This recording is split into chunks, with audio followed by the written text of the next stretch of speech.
તો જીઓ સિનેમા પર એક વેબ સિરીઝ આવી છે 8 એપિસોડની, જેનું નામ છે ગાંઠ. હવે આ સિરીઝ છે ને, એની સ્ટોરી જો તમે લોકોએ નેટફ્લિક્સ પર આ સ્ટોરી પર એક ડોક્યુમેન્ટરી ઓલરેડી આવી ગઈ છે.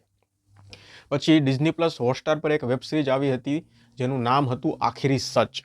અને ક્રાઇમ પેટ્રોલમાં પણ આ સ્ટોરી વિશે ઓલરેડી એપિસોડ આવી ગયો છે. એનો મતલબ એમ છે કે ભાઈ આ જે સ્ટોરી છે ને એ રિયલ સ્ટોરી છે.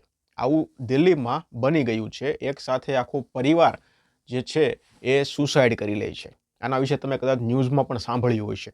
એટલે આ ટોપિક પર, આ સ્ટોરી પર, આ કેસ પર ઓલરેડી મૂવી ને વેબ સિરીઝ ને ડોક્યુમેન્ટરી ને બધું બની ગયું છે.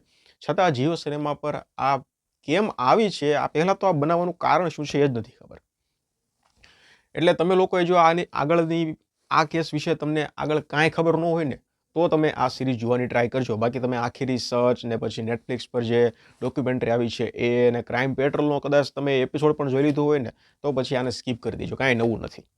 એટલે જે લોકોએ નથી જોયું, જે લોકોને આ કેસ વિશે ખબર જ નથી, એ લોકોને મજા આવશે જોવાની. શો ભંગાર નથી, સીધી વાત કરું તમને, શો ભંગાર નથી. શો સારો છે, પણ સ્ટોરી જ ઓલરેડી ખબર છે, ઓલરેડી બધું જોઈ લીધું છે, એટલે પછી તમને મજા નહીં આવે. એટલે ટાઈમ તમારો ખોટો આમાં વેસ્ટ થશે. બીજી વસ્તુ એ છે કે એક પોલીસવાળો, આપણે છે ને ઇન્ડિયન વેબ સિરીઝમાં એક આ લોકોને ટેવ પડી ગઈ છે કે ભાઈ કોઈ પણ કેસ હોય ને એમાં એક પોલીસવાળાને બતાવવાનું, પોલીસવાળાની જે પાછળની લાઈફ હોય ને એકદમ ભંગાર ને એકદમ વાહિયાત ગઈ હોય એવું બતાવવાનું. પ્લસ અત્યારે જે પ્રેઝન્ટ લાઈફ ચાલતી હોય એમાં પણ કંઈક ને કંઈક મગજમારી બતાવવાની, પ્લસ કેસમાં ધ્યાન અપાવવાનું. એટલે આ બધું છે ને ઓલરેડી આપણે ઘણી વેબ સિરીઝમાં, ઇન્ડિયન વેબ સિરીઝમાં જોયેલું જ છે. એટલે એવું આમાં જ છે. એક મહત્વનો કેસ છે, એ જે પોલીસવાળો છે એ મહત્વના કેસ પર ધ્યાન આપે, સાથે સાથે જેની પર્સનલ લાઈફ છે ને એકદમ બેકાર ને એકદમ ભંગાર ને એકદમ વાહિયાત ને એવી ચાલી રહી છે, તો એ બધું એને હેન્ડલ કરવાનું, બધું બેલેન્સ કરતાં જે છે એ કેસ સોલ્વ કરવાનો આખો. એટલે આ વસ્તુ રિપીટેડ થયા જ કરે છે. બધી ઘણી વેબ સિરીઝમાં તમે જુઓ 90% વેબ સિરીઝમાં આ વસ્તુ થાય છે. એટલે આની પાછળનું કારણ શું છે એ પણ કંઈ ખબર નથી. એક્ટિંગની વાત કરીએ તો બધા કલાકારોનું કામ સારું છે, મજા આવશે જોવાની.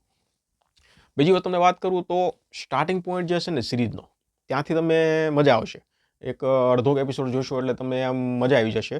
અને જે એન્ડ છે ને એ મજા આવી જશે. પણ વચમાં જે સિરીઝ આખી છે ને એ ખેંચેલી છે. એટલે તમે વિચાર કરો, ક્રાઇમ પેટ્રોલનો એપિસોડ મેં જોયો ને ત્યારે આખા કેસમાં ખબર પડી ગઈ હતી મને કે ભાઈ શું સ્ટોરી હતી ને શું હતું. એક કલાકનો એપિસોડ હતો. હવે એને આ લોકોએ 40 મિનિટના 8 એપિસોડ બનાવ્યા છે.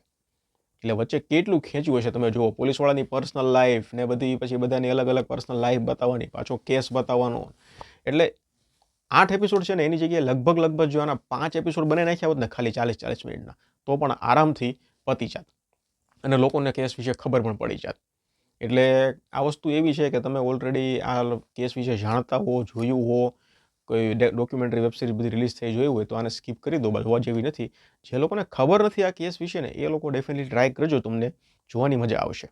મારા તરફથી આ સિરીઝને હું 5 માંથી 3 સ્ટાર આપું છું. ધન્યવાદ.